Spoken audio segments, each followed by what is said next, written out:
ইমোতে সবাইকে কল করবেন, কিন্তু আপনাকে কেউ কল করতে পারবে না।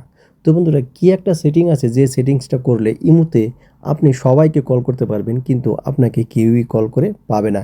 তো বন্ধুরা, চলুন দেখে নেওয়া যাক মূল ভিডিও। তো এই কাজটি করার জন্য আপনারা ইমোতে প্রবেশ করবেন। ইমোতে প্রবেশ করার পরে আপনারা আপনাদের প্রোফাইল পিকচারের উপর টাচ করবেন।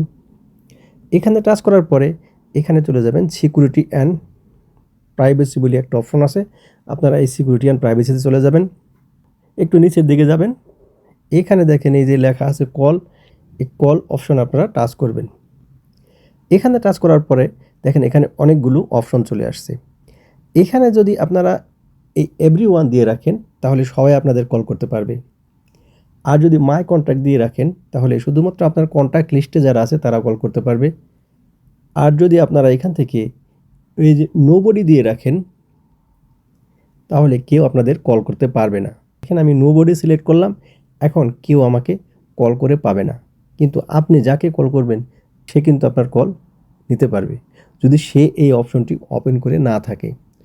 তো বন্ধুরা, এই নোবডি অপশনটা যখন আপনারা অন রাখবেন আপনার মোবাইলে কেউ কল করতে পারবে না। তো বন্ধুরা, এই ছিল আজকের ভিডিও ভালো লাগলে অবশ্যই লাইক, কমেন্ট এবং শেয়ার করবেন। দেখা হবে পরবর্তী কোনো ভিডিওতে। ততক্ষণ পর্যন্ত ভালো থাকবেন। আল্লাহ হাফেজ।